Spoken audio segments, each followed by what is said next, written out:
us a responsibility to what they are proposing in terms of the gas amendment bill.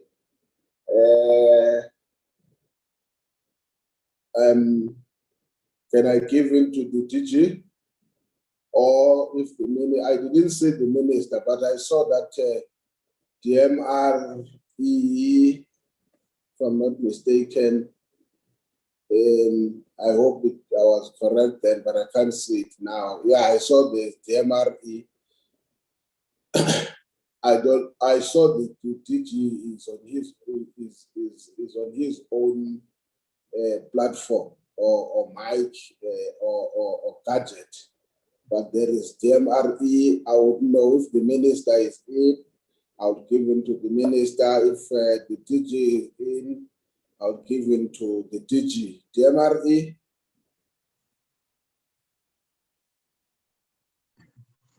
Thank you. Thank you very much, Honorable Chair. The minister is in a cabinet meeting, Honorable Chair, as per the apology from Ms. Boss. Greetings to yourself, Chair, and honorable members, all the DDGs that are in the meeting, and colleagues from the department, the support staff from both PPC and ministry, our media that is also in attendance, and our guests. Chair, this is a very brief presentation. We have a team that is supported by the Deputy Director General responsible for policy that will be taking us through the presentation. We have a female colleague by the name of Ms. Stella Mamohale that will be taking honorable members through the presentation. As you are aware, Chair, that today we are briefing the Portfolio Committee on the Gas Amendment Bill, and we will just take members through the content of what we are doing and what we are emphasizing to do, and why we are also presenting the support that will be requiring from the Portfolio Committee on Mineral Resources and Energy. Without any waste of time, Honorable Chair, I would like to invite Ms. Stella Mamohale. She is with a DDG, maybe her name might not be reflecting. She has connected through the gadget of Deputy Director General Ntokozo, Ms. Ntokozo. Over to you, Madam. Okay. Thank you, DG, and good morning, members of the Portfolio Committee. I will take you through the presentation on the Gas Amendment Bill.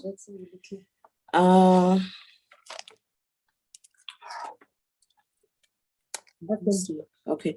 I don't know who's projecting. Can someone please go to the next slide? Okay. My presentation outline, I'm going to look at the introduction and the background, the objective of the gas bill, the rationale to amend, why are we amending? Maybe, Stella, maybe because I see that, I don't know if the problem is with me. I don't want members to raise that. It is not reflecting on the screen. Yes, please. Yes, please, DG. If they could please put up the presentation for us. Okay. Ayanda Ariko, can you assist, please? DG, Nana or non-class have got the presentation. They can fly it. Okay. Thank you. Okay. Thank you. They're close. Thank you, Good. DG. Okay. Thank you, DJ. The presentation outline, it will focus on the introduction and the background of the Gas Amendment Bill, the objective of the Gas Amendment Bill, the rationale to amend, why are we amending, and the process up to date, and key amendments and principles, and the way forward. Can you go to the next slide, please? And in terms of the introduction, the Gas Act was signed into law in 2002 to establish the pipe gas industry in South Africa. And it came into force into 2005, subsequent to NERSA assuming office for the first time. And it was funded in line with the objective of the 1998 white paper on energy, and is seek to, among other things, to ensure security of energy supply through diversification.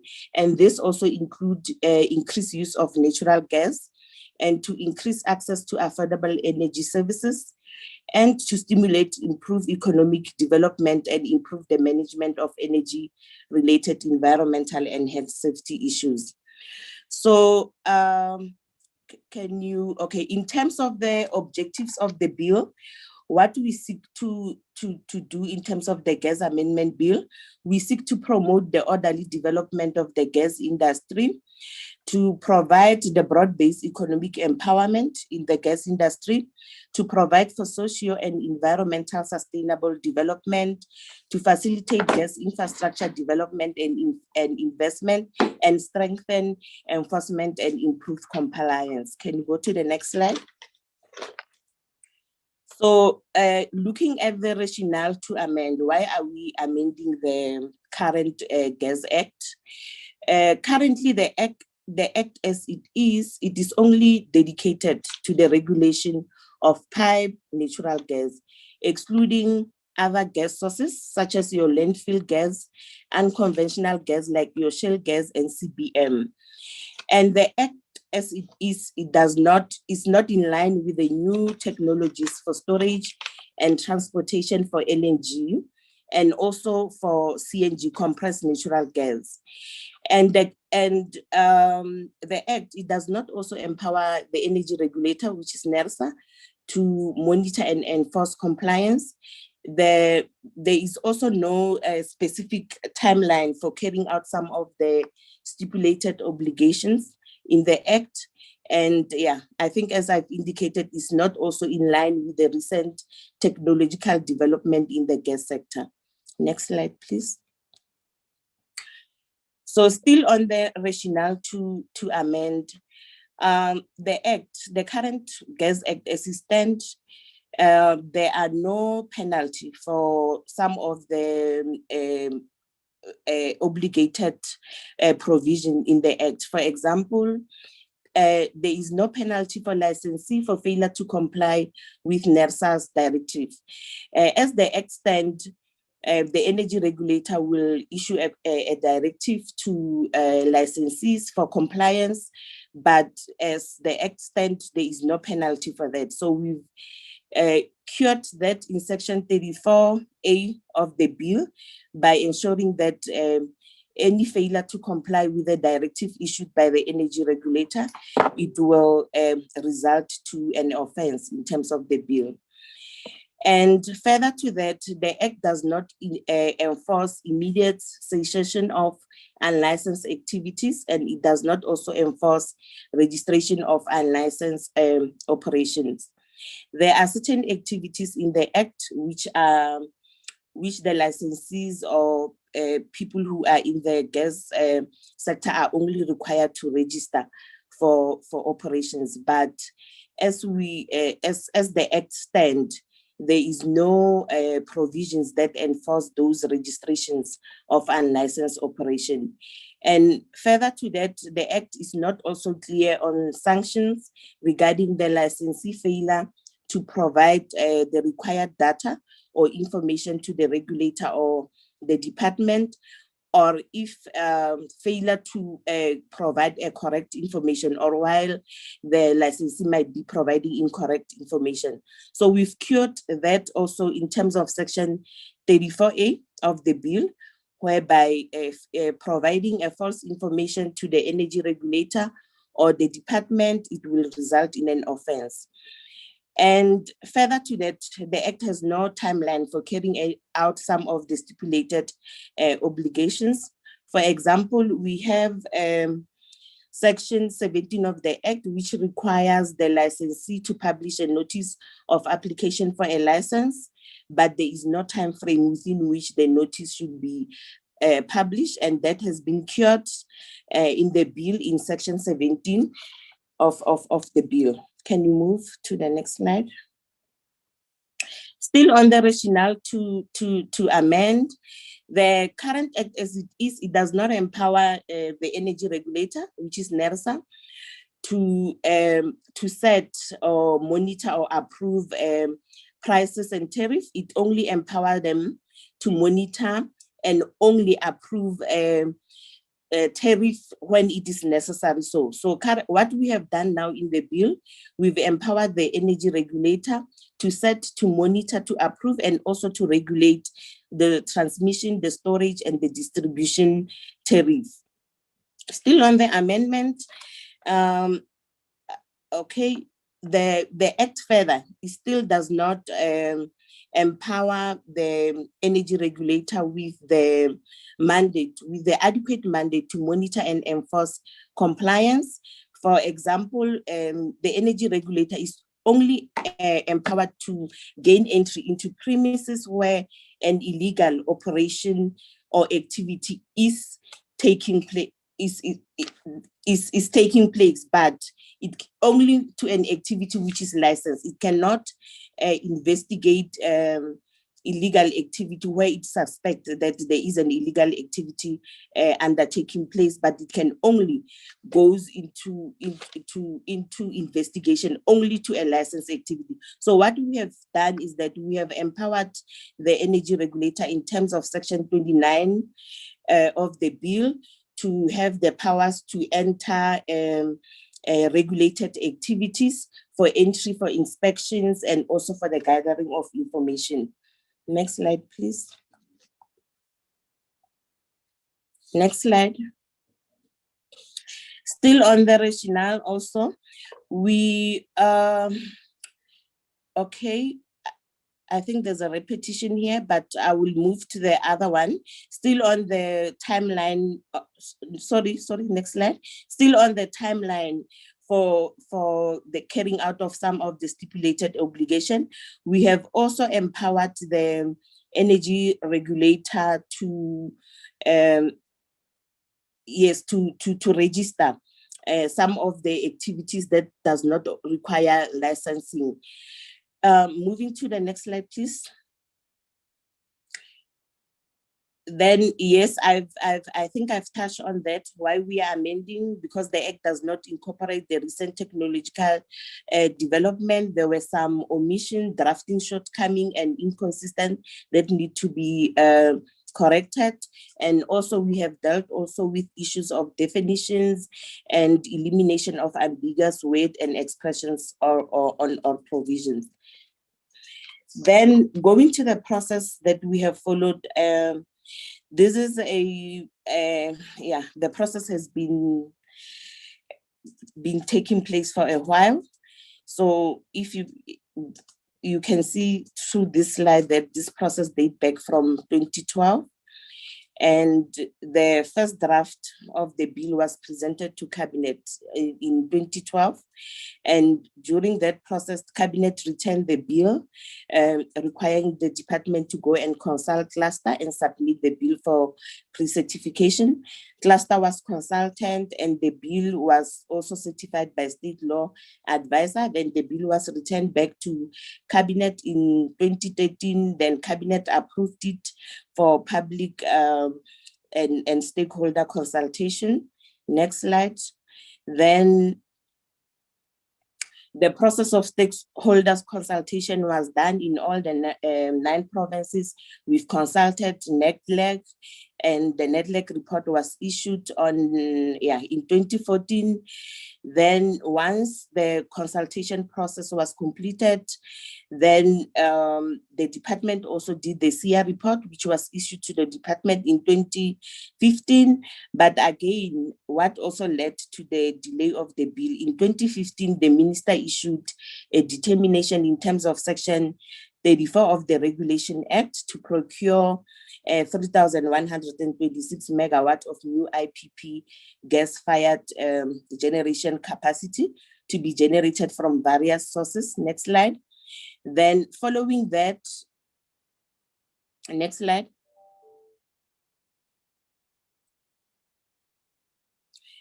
Then following the issuing of the determination, then the department felt that we need to work again on the bill. We needed to enhance the bill to be in line with the gas to power procurement process.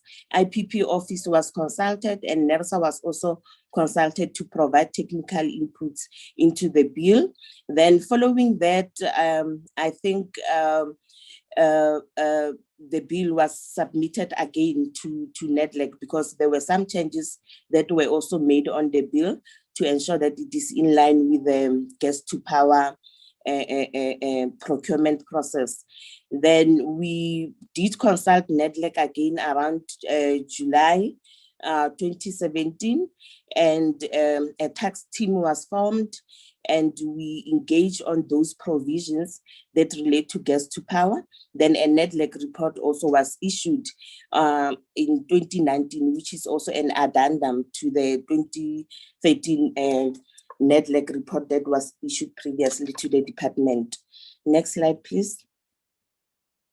Then following that, the bill was submitted again to the Office of the State Law Advisor, and we've consulted cluster August 2020. Then we've also consulted the Cabinet Committee in which the bill was approved for transmission to Parliament, and we've also published the explanatory memo of the bill in the Government Gazette, and the bill was also returned also to Office of the State Law Advisor for final certification, so as it can be ready for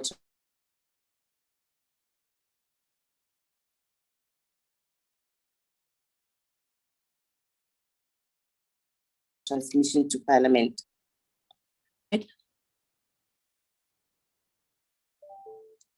Next slide, please.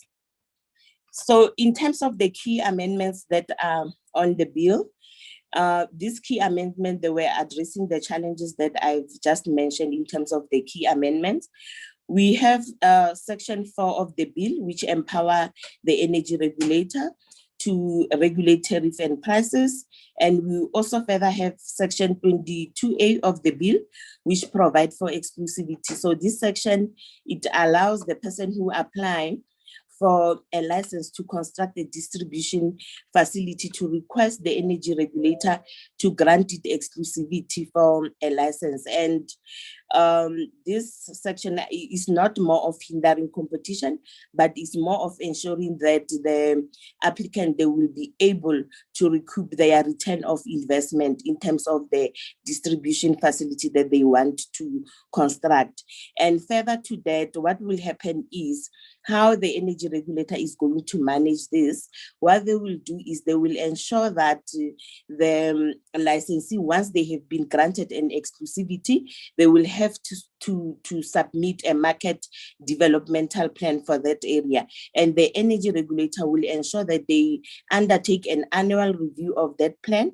And if the licensee does not comply with the market development plan, then the energy regulator also, they have the mandate to withdraw that exclusivity. Moving to the next slide. Then I think this one also, it touches on tariff and maximum prices that the energy regulator will be empowered to regulate, and how they will regulate it. The energy regulator, they must ensure that whenever they set the price for gas, they must enable the licensee to recover all the efficient and prudent investment and operational costs, and also to make profit or adding a trading margin commensurate with the risk. Also with tariff, the same should also apply. When they set the tariff prices, they must enable the licensee to recover investment, recover its prudently incurred cost and operating cost, and also making a profit commensurate with the risk. Moving to the next slide, please.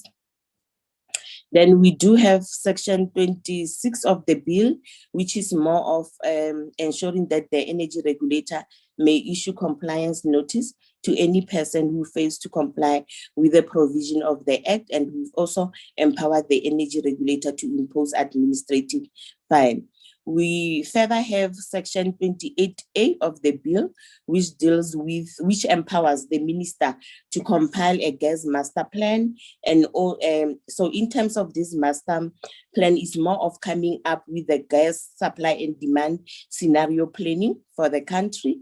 And and also the document should also have various scenarios in respect of gas supply, demand, transportation scenario, and the estimated cost of those scenarios.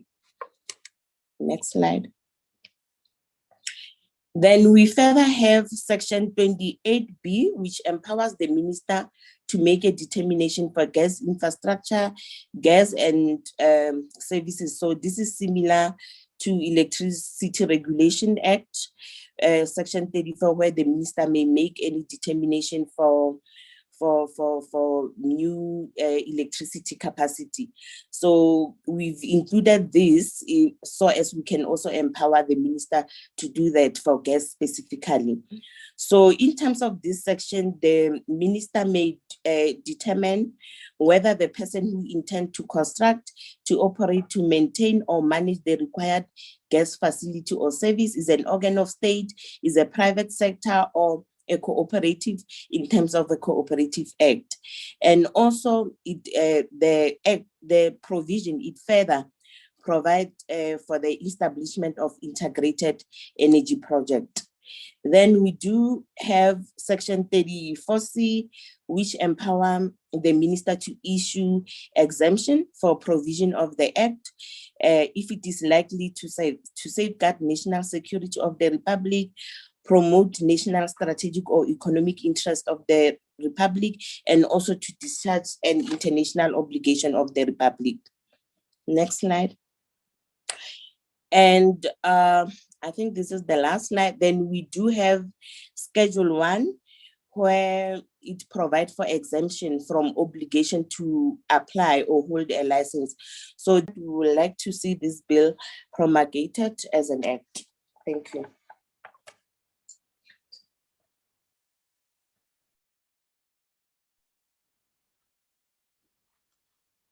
Thank you. Thank you very much, Ms. Mamali. Chair, that is the presentation, and thank you very much to yourself and honorable members for affording us with the opportunity to take you through the presentation. Over to you, Chair.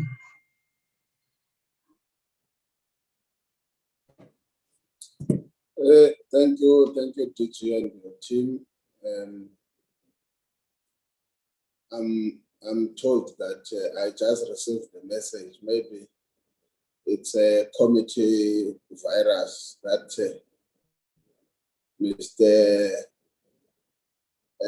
Arikotse is in the same boat like me. In fact, is in the committee meeting, but almost in bed. Same thing, terrible headache. I hope we are not victims of the third wave. Are me and you. Maybe it's just an anxiety of work. Honorable Malinga has also indicated that he has got another urgent engagement, but he might join the meeting. She might join the meeting a bit late. I've been trying to check whether she's finally here. And I saw that.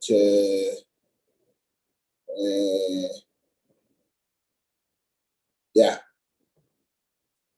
Thank you, DG, for the presentation on the bill.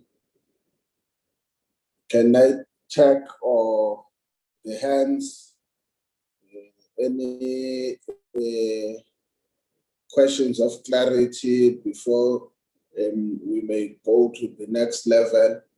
What members must know is that we are expected to first give consideration to the department, and then we look at the internal processes of how Parliament then is expected to process this proposed bill.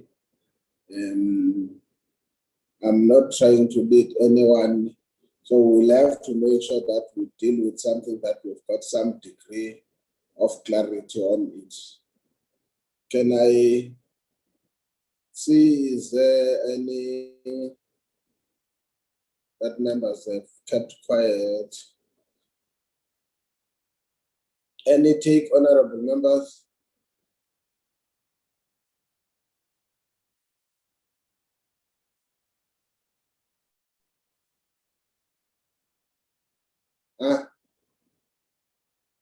No questions? No comments?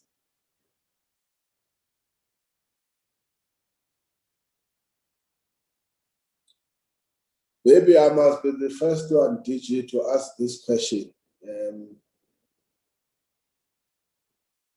I know that processes of government, they sometimes take too long. I looked at the bill. I assume when, if it was put in here, I would have got a better understanding. I don't know, I don't want to go according to pages. But the first question that one would start is probably at the end and say, what is the, maybe it's a wrong word to ask on the bill in terms of the agency, because I'm looking at the fact that this is a bill that you would have started the formal processes as far back as 2013. And it's now almost 8 years later that it finds itself into the corridors of Parliament. What could have been the reason? Coupled with that is the fact that in most of the areas it talks about the absence of regulatory systems, specifically as far as failure to comply with licensing requirements. And it also talks about the areas where there have been unlicensed activities. It doesn't say illegal. So I think that to some degree, it then has to be understood. I'm not saying it should not be agent. I'm just trying to understand as supposedly a lawmaker, how do I react to that kind of an exercise?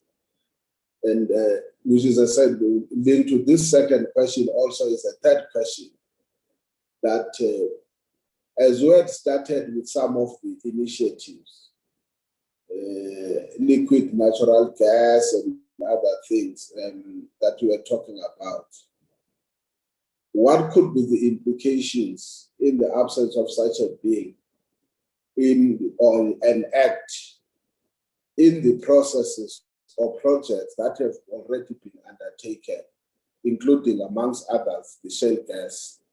It's just my curiosity, because someone might come tomorrow and say, no, it means there's been no emergency.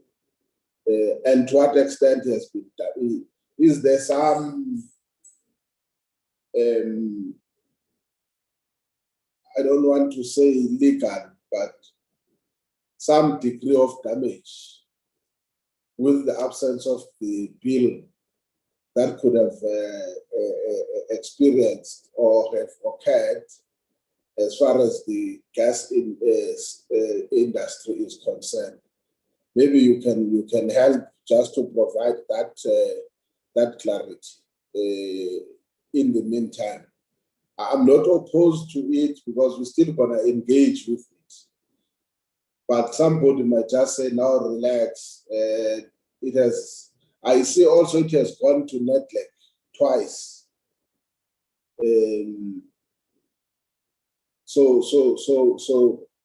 And probably generally to link to this at a preliminary level, what has been the reaction of the industry? Is it something that I know they can't, not everyone would be,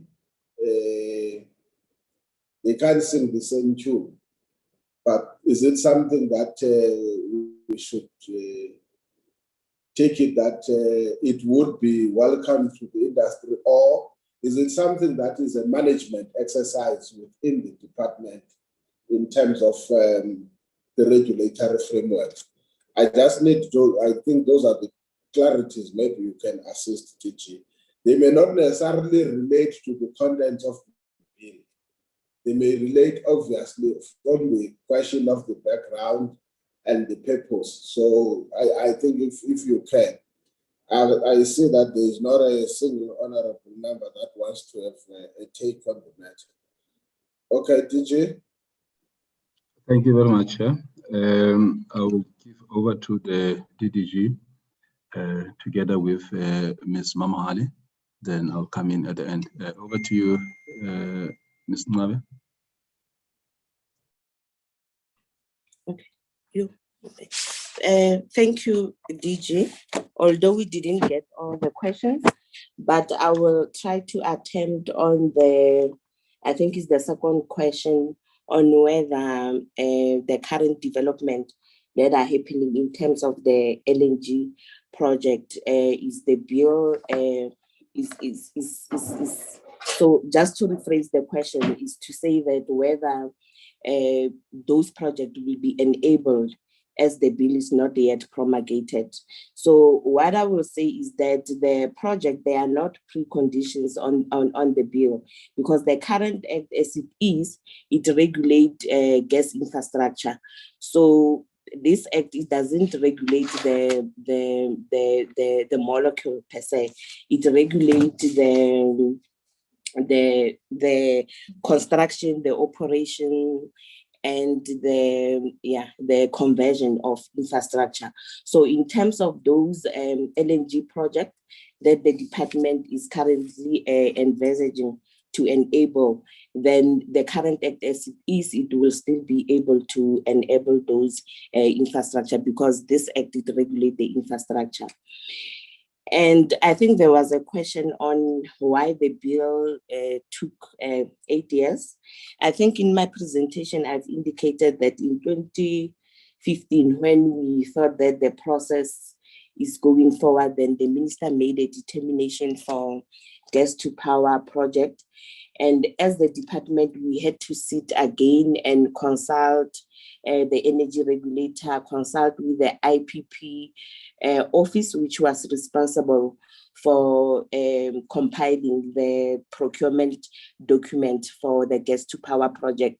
So in that note, we had to sit and align the bill in terms of the gas to power project, and that also delayed us. And we also had to go back to NEDLAC because there were some changes that were also made into the bill.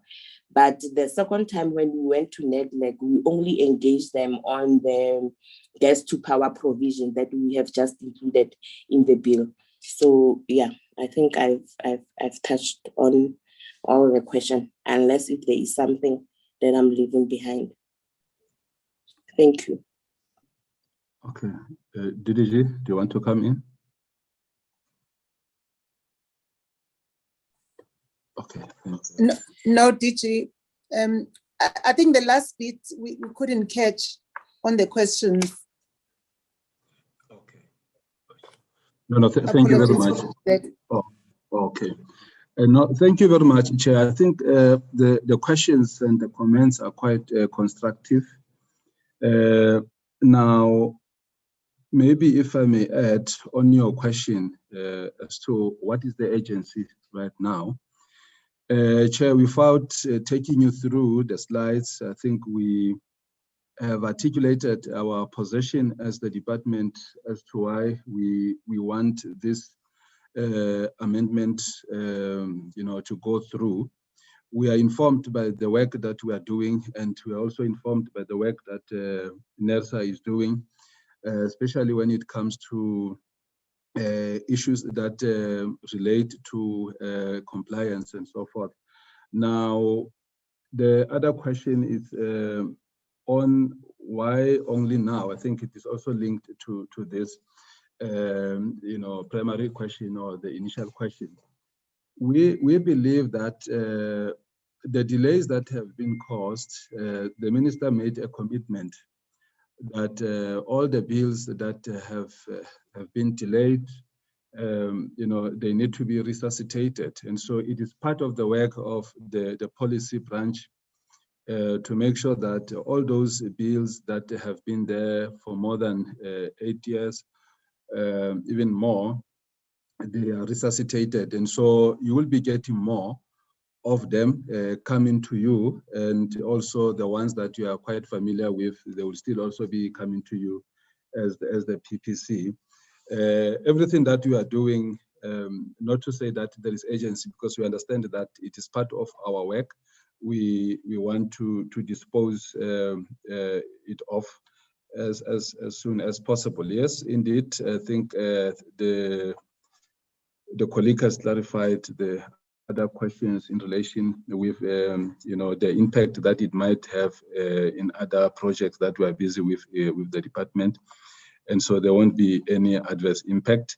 And it is not also dependent, or those projects are not dependent on this process. I think, Chair, hopefully we have clarified your questions. Thank you very much, Chair.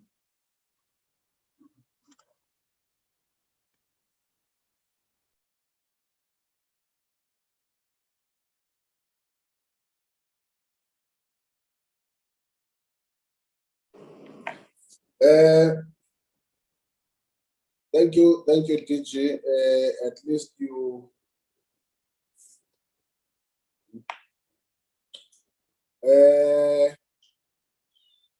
that's very tough. Honorable members, I don't want to close you. Sorry, those that your team could not hear me. But the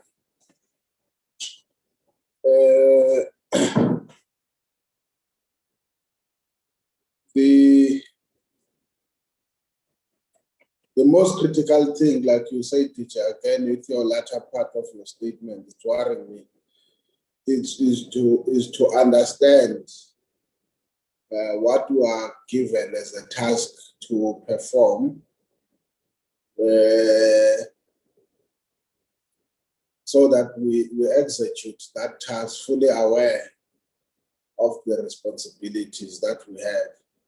I think the question that you did not get, I was just saying, beside what could have been the demand, just to weigh in what has been the response in the industry, generally to get a sense of feeling, but also whether the bill seeks to consolidate the department's administrative responsibility, or it seeks to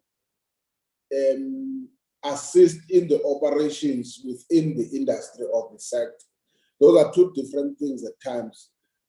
I developed a sense that the way it is presented, it's like the government, from a government point of view or department's point of view, it has realized that there were certain loopholes that required to be strengthened, giving more certainty in terms of the regulatory capacity of NERSA, for an example, but also making sure that different types of gas weather requires that you have a clarity of regulatory purpose. That to me, one would say, is an inward exercise to say we have realized that in terms of capacity and responsibility, we don't have enough, or is it something that wants to address within the sector per se? I think that's the latter question that you could not understand. I'm not saying it is either that is wrong or right. If it is about identifying regulatory gaps in the industry for the department to ensure that it performs its exercise to its maximum responsibility expectations, then that could be better. I don't know whether you want to have a take on that one. You are spot on, Chair. I see the DDG maybe wants to come in. Let me allow her to come in, then I will wrap it up. DDG? Thank you, Chair, and thank you, DG. Yes, Chair, you are correct. Firstly, on the question about what is the sense of the industry regarding this bill, we've really received a positive comments from the industry. And we didn't really have any issues with industry when it comes to this bill during our consultations. Similarly, with NEDLAC stakeholders, we really received support for this bill. But coming to the department's responsibility and us having identified loopholes and looking at issues of empowering NESA more in terms of enforcing compliance, again, spot on, Chair. That was the main issue, that with the bill, remember, Stella explained that this bill regulates infrastructure specifically. Issues of licensing are currently regulated by NESA, but some gas projects are regulated by the MPRDA, and now we will be bringing the new bill, the Upstream Petroleum Bill, where offshore activities have already started happening. This is specifically on infrastructure, and yes, we did identify loopholes, which we are now looking to strengthen, to say, insofar as infrastructure is concerned, for example, pipelines and storage facilities for gas, etc., NERSA regulates that, and that's what this bill looks into. And you made also a point about what would have been the implications in the absence of the bill. The implications would not necessarily have been major, for example, on the LNG projects initiatives that you made reference to, because those are already covered, and that's why we're saying it's in the main on the infrastructure development. To say future infrastructure to move the molecules then would be regulated with this bill. But yes, you are correct. The whole issue was around loopholes that we identified, but also empowering NESA more to say, should there be non-compliance with the license conditions, NESA must have more teeth and more power to then impose sanctions, and if they have to issue stoppage notices, they should be empowered to allow the licensee to implement corrective measures or even have powers to revoke the license altogether. Thank you, Chair. Thank you very much, DDG. Chair, I think let me avoid tautology, Chair.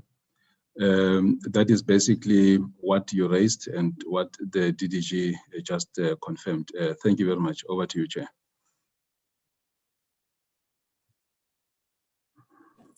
Okay, let me just try and reinforce my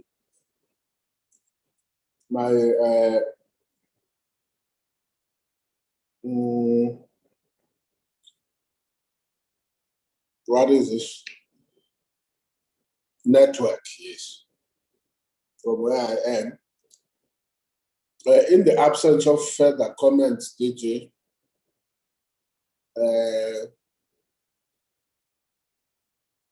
can I, Ari and Boss, what I Yes, know, do you want to help us with the process from now going forward? You have done what done with the department. Just a heads up.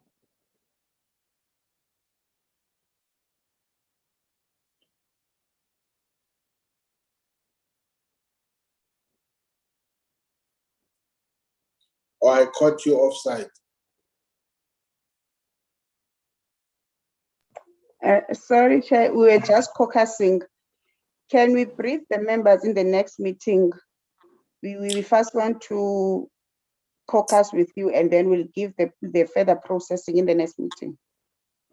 I was going to, honorable members, we are done with what I usually call, allow me for the sake of this meeting, we are done with what is called phase one. Phase one says when there is a bill that is being proposed, if it is a bill from the department, we must then give the department an opportunity to brief the committee. From there, we go to the logistics of Parliament, including the tagging process, and also what does that process, what then informs that tagging process going forward in terms of public consultations. If it was a private member's bill, obviously you give the member and then give the department what would be the department's response. In this case now, it is a straightforward, it's from the department, and we will then come back to honorable members on what is the process to be followed, specifically in terms of public consultation, would takes in most cases two different forms in terms of the choices that we have. We will then present to the committee on what then do we think is the way forward in handling the proposed bill. It's an administrative process in the main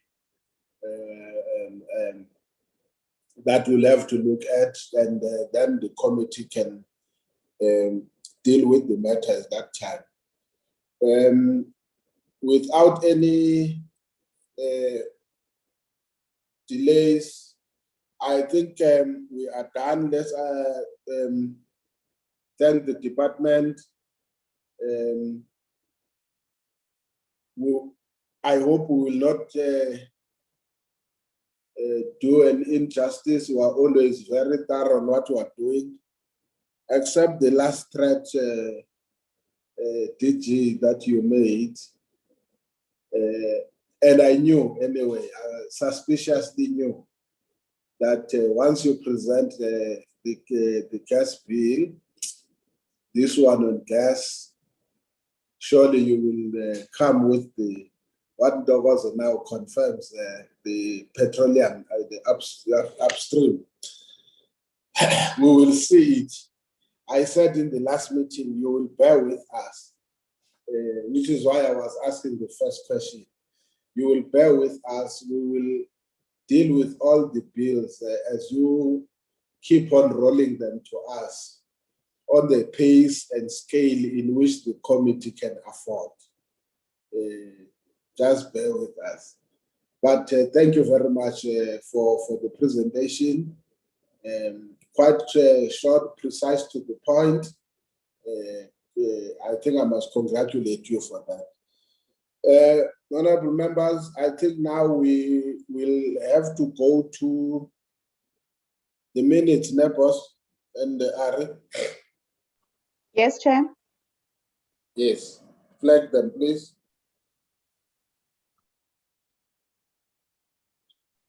Let me get them quickly, Chair.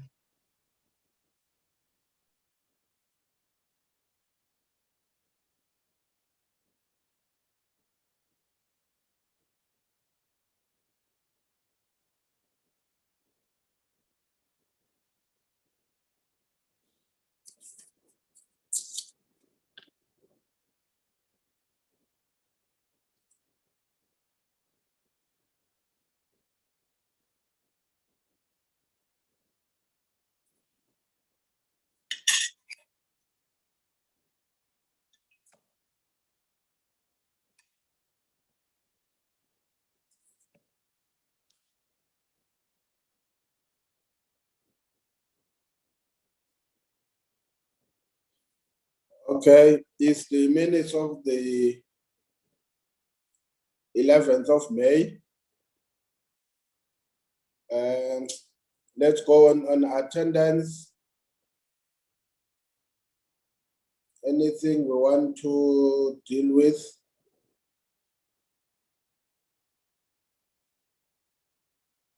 Was Honorable Zungula not present in this meeting?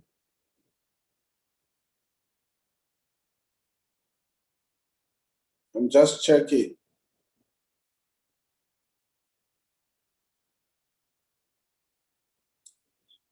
Okay.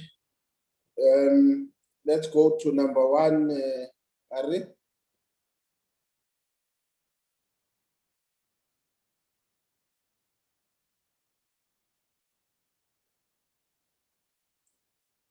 Why my suspicion is that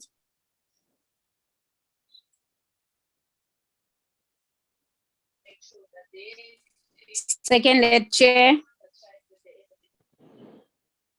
wait, honorable members. We might have a problem here.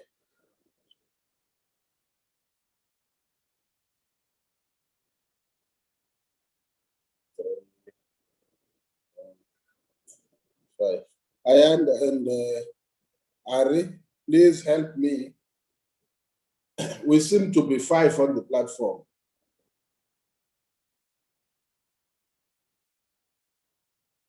What does that mean? Chair, you are 7, you are not 5. Is that so? Yes. Can I read the members who are present? Yes, because I see Honorable Malinga, Honorable Langa, from where I'm sitting, Honorable Lorima, Honorable Matokwe, Kaul. Honorable I can't- Matokwe, Honorable can't stop. Maiden. No, Honorable Mailem left, I saw her leaving. And my When did Honorable, you? before we No, start, no, Chair, can I read you? Honorable Lorima is still here. Honorable Yes. Maiden is here. Honorable Matokwe, Honorable Langa, Honorable Malinga, Honorable Mahlaule, and yourself. All these members are here. Can I call them, Chair, so that they can confirm that they can confirm Okay. they are here? please. Honorable Mahlaule, can you confirm? I'm here. Honorable Lorima, can you confirm? Yes, I'm here. Honorable Mailem, can you confirm?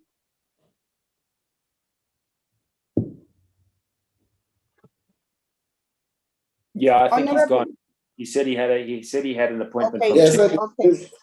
Honorable Malinga, can you confirm? Present, ma'am. Honorable Matoko, can you confirm?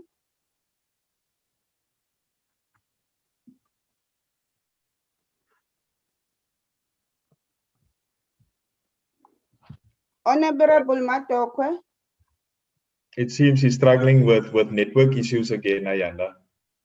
Honorable Langa, can you confirm? Yes, I'm here. They are Present. here, Chair. It's only Honorable Mailem that has left, they just left the meeting.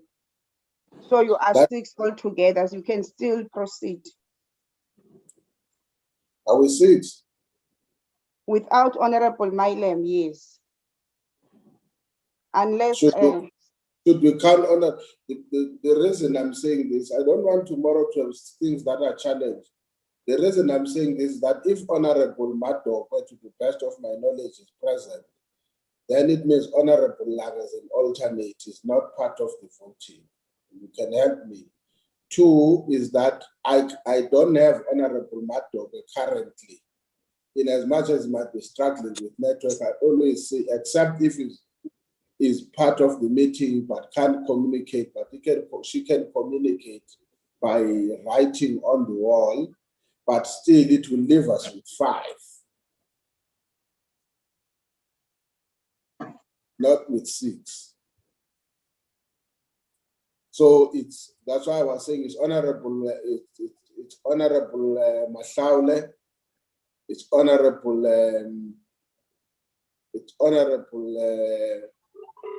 Lorima that I see here. It's Honorable Langa, it's Honorable Malinga, then it's myself, that's 5.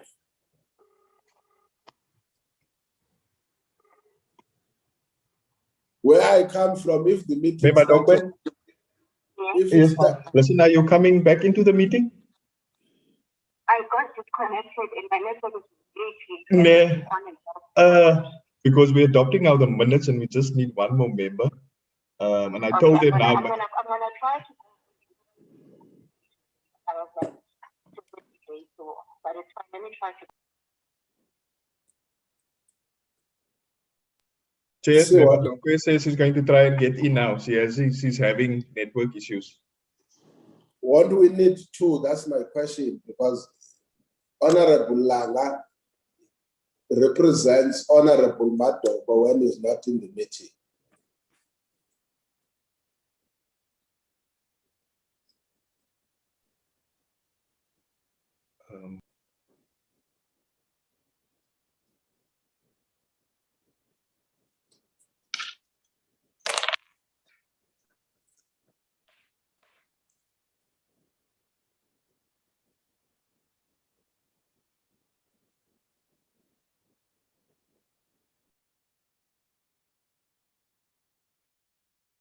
Hello? Hello? Hello? Can you unmute Honorable Master?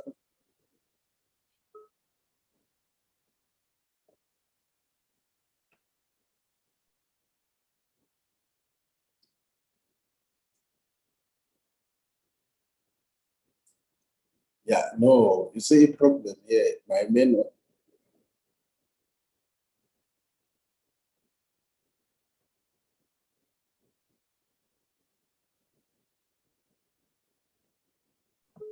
Chair. Chairperson. I'm trying to talk to myself to see what can we do here. Please clarify me on my Chair, question. the only thing that we can do is to get one member. But in this case, for example, Mr. Mailem was here earlier, so he left the meeting, so he must be physically here. If we can't get that permanent member, unfortunately, we can't adopt these meetings, these minutes. So it's either if Mr. Mailem can rejoin us, or if we can't get him, or any other member can come, either Kula or Bilangulu, then we can't adopt. We have to defer the minutes. For Because now, we don't meet the quorum. We've got, let's take the apology of Honorable Mailem, and Yes. Honorable Zungula is a member, isn't it? Yes.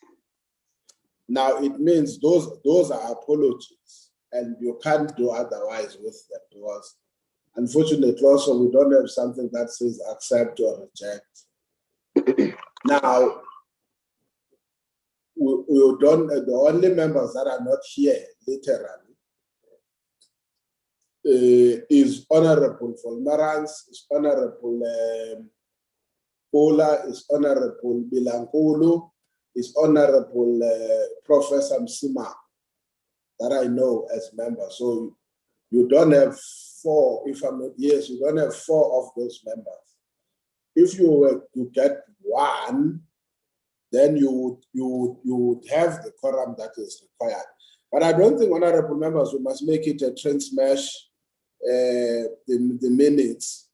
All what I was trying to avoid is a situation where we then are told we dealt with the issues in a very irregular manner by adopting minutes that we did not have a quorum. And when they are challenged next time, we will then be found wanting. I don't have a problem. I don't think minutes are more or less the same thing like adopting a report. Minutes are minutes, except if we say we'll give time. Maybe let's see whether for 5 minutes, see whether is there any member that can join. The point though I was raising was that Honorable Langa from the EFF is an alternate to Honorable Madoko. So even if both of them are present, only one can help to constitute the quorum in this case. And therefore, that's why I said I needed guidance to comrades to honorable members. Sorry, to honorable members. Maybe that's why I was saying from the table, you can assist us to guide us how best we can do this. I really don't have a problem to say if we like, we can adjourn with the minutes and then deal them in the next meeting. The only problem is that immediately you've got a bill in front of you. The chances of having enough time now to entertain certain things might be very limited, but I think simply the fact that we have not yet started the processes of engaging with the bill, we may get at least an opportunity to entertain. I don't like to have a minute that could be a month old or even 3 weeks old. It's a serious problem. Minutes must always be relevant and current. But if it means, honorable members, we just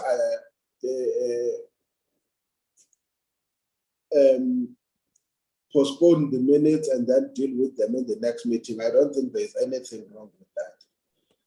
Let me just get a guidance first from you, Ari and Ayanda, and then I can, if honorable members want to, just to comment, to guide us. I think I will be open to that. Yes, no, you are correct, sir.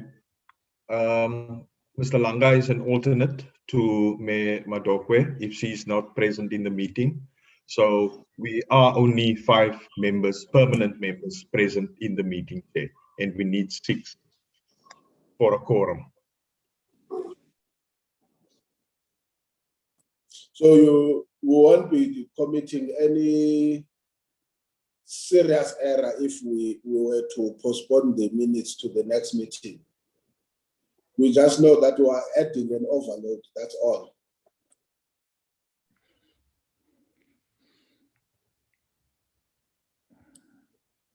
I'm asking, and I'm not commenting. Yes, sir. So we Yes, can sir, defer you to are next. correct what you're saying. We can defer to the next meeting, yes, Chair. Okay. I thought I'm trying to check that. Is there? Okay, I see Honorable Moreno. Yeah, Mr. Chair, I was just going to say, let's. I think we should postpone and make sure all the T's are crossed. Okay. Let's agree, honorable members. We will deal with the minutes in the next meeting, and we will. Is there a comment, someone? Yes, that's correct. It's Honorable Langa, Chair. Yes, Babulang. Sorry. Yes.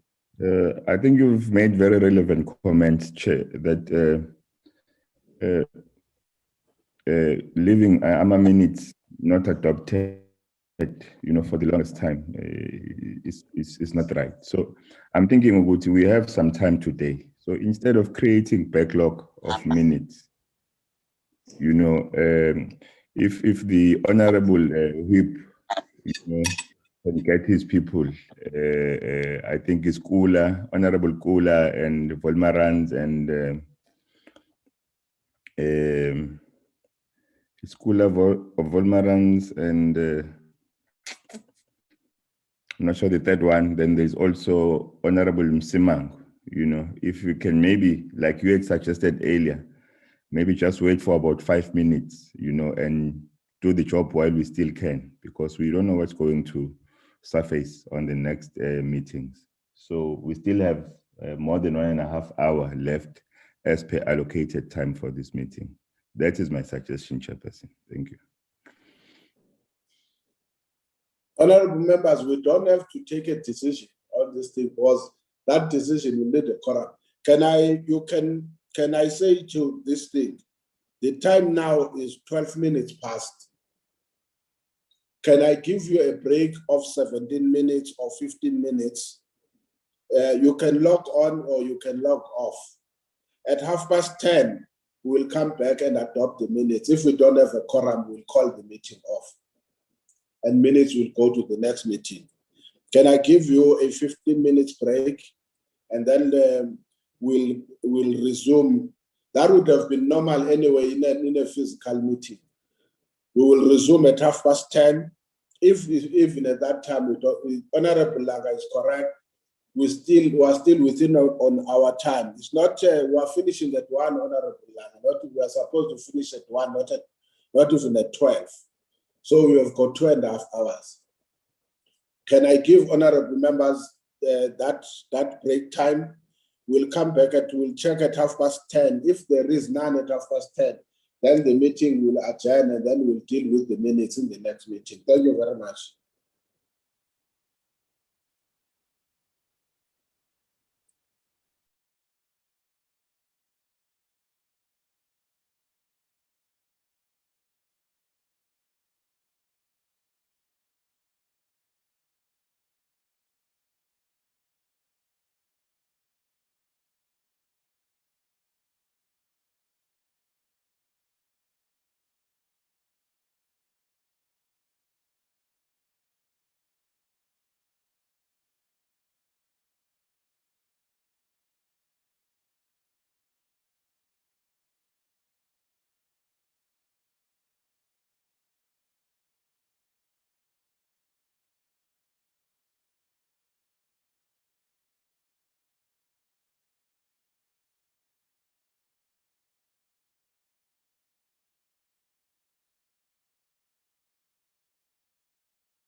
Mr. Rico. I'm listening, Mr. Mahlaule. I thought that you would explain to Mr. Bilankulu as he joins why we are so quiet. Okay. That's fine. Will do, sir.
Mr. Bilankulu, Rico here. Mr. Bilankulu, thank you for joining us. We were just considering and adopting the minutes. We finished with a briefing by the department on the gas amendment bill. So the reason why it's so quiet, the chair just adjourned the meeting quickly up until 10:30, up until we form a quorum to consider and adopt the minutes. So that's why it's quiet. So within 7 minutes, members, those who logged out, will log in again for us to consider and adopt the minutes, sir. So just hang on for about 7 minutes or so, sir. Then we'll continue again. Thank you, Mr. Bilankulu.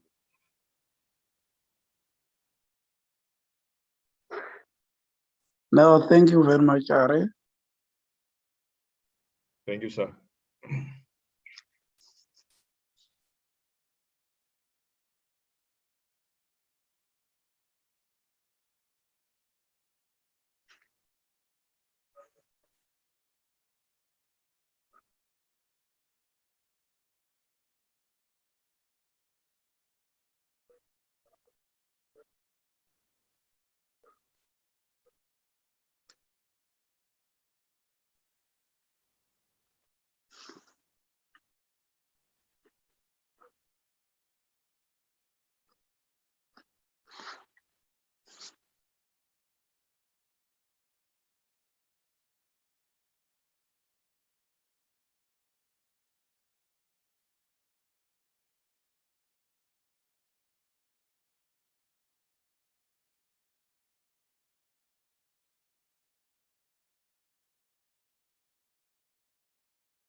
Slalo.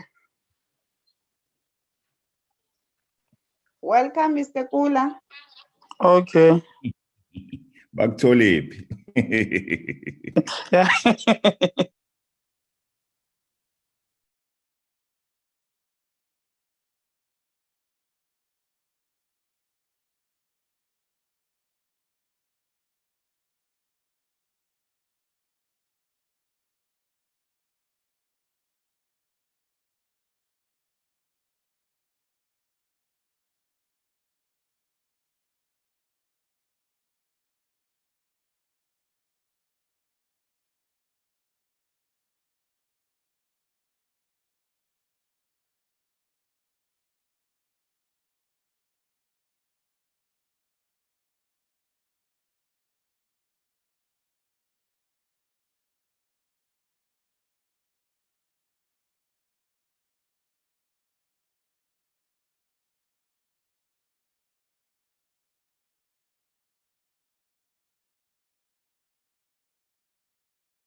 No, I must declare as the chair that I'm here.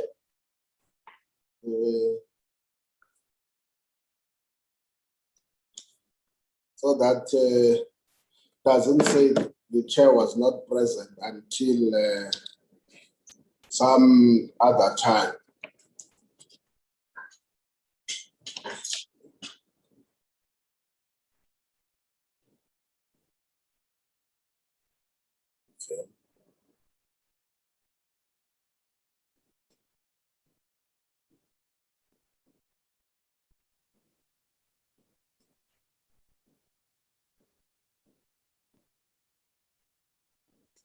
Okay, honorable members, you know, there's something I always say, which was worrying me.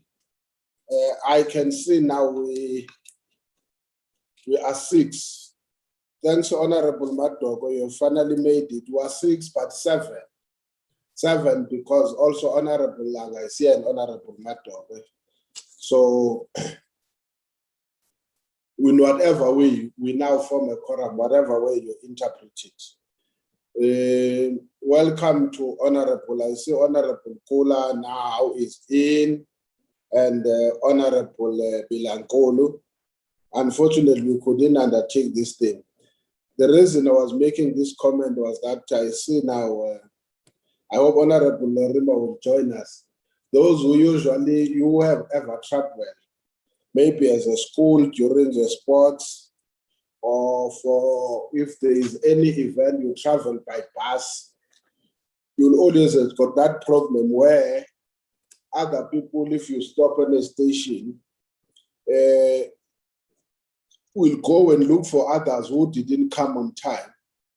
And those that have gone, that didn't come on time for the bus to depart from that rest station, will be back, and those who went to look for them will now be the ones who are not present. I just hope it's not a similar case here, that those who are present now are not present, and those who are not present are now present. But I think we do form a quorum now, honorable members. We'll still have to start from attendance, and then number 2, with already number 3,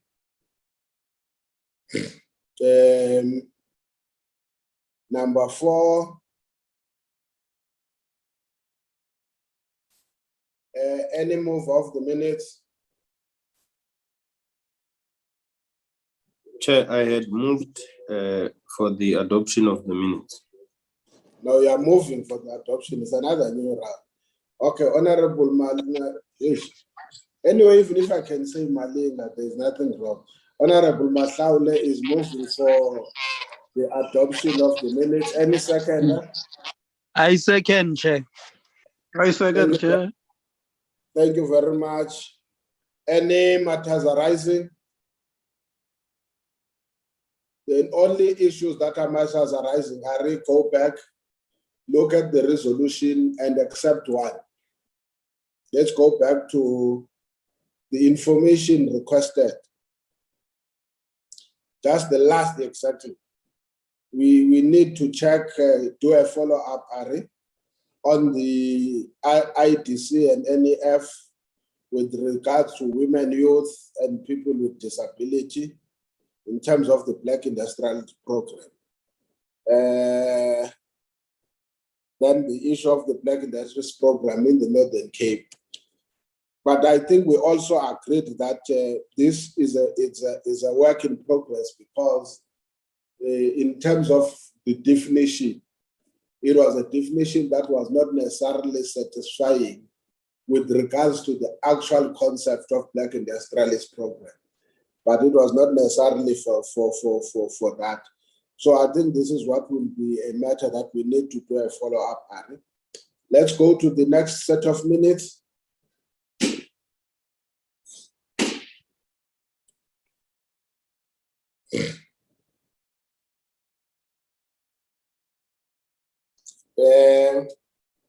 On attendance, that is the 12th May. On attendance, okay, number 1. Number 2. All number 2. Number 3.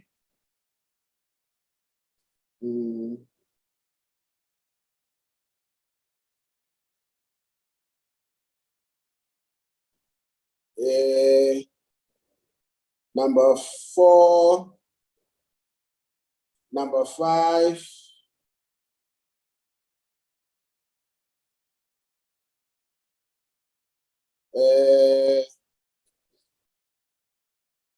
Number 6.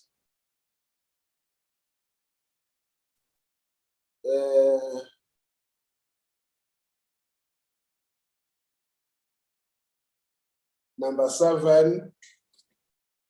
Any move of the minutes?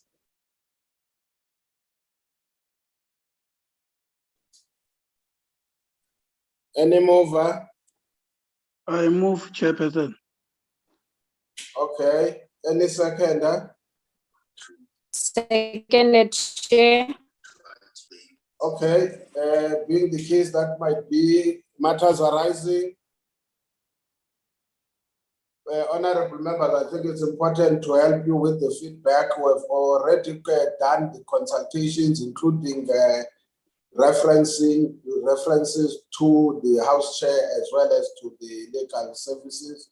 We will come back as soon as we receive the responses. Most definitely we will provide same. But from the House Chair, it was more of a guidance on what requires to be done. I'm just giving an update. Is there any other matter that I might have forgotten?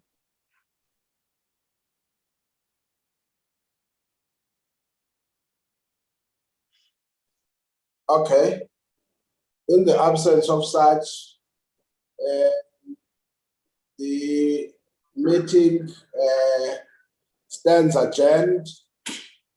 Thank you very much, honorable members. The last minute. The last minutes, 14. I'm in a hurry. I don't know why. Maybe my headache is taking over. Okay, attendance. Number 1. Oh, now I see why I had a problem with Honorable Sungula. Now I see. Okay, now I understand. Number 2. Number 3.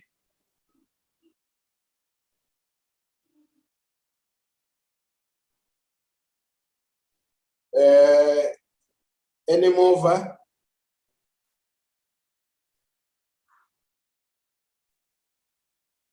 I move, Chairperson. Okay, thank you, Honorable Bilangulu. Any seconder? But Chairperson, with my correction, my initials is JH, not H. Bilangulu, JH. Bilangulu. Okay. Sorry, Honorable JH Bilangulu. Any seconder?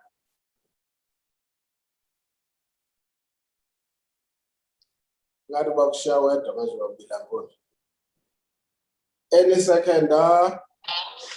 I second, Chair. Okay. Thank you very much, honorable members. Any matters arising? None. Honorable members, thank you very much. The meeting stands adjourned, except for my committee staff, especially the 2 secretaries of the committee, as well as Mr. Mabota can remain. I forgot, honorable members, because I think it will be an injustice to me. Last week, I received the news that Mr. Goyama was admitted in a hospital around KZN. So when you don't see him, it means he's still not well. I still need to do a follow-up and check whether he's still in hospital. As we all know, that hospitals now these days, in most cases, are no-go areas, so you can't go and see anyone in hospital. But we'll continue to check and receive the state of health. How is he? On that note, you are released, honorable members. can we now remain with the staff members? Thank you, Chairperson. Thank you, Babu Ulanga. Your insistence at times is necessary. Don't leave the chair. Yeah, so tall. Bye, Malinga. Miss Boss, bye-bye. Honorable Bye. Mahlaule, Honorable Mahlaule, as whip of the ANC, must call his people to meetings. You can't be searching for them in the forest, like, you know. Bye, guys.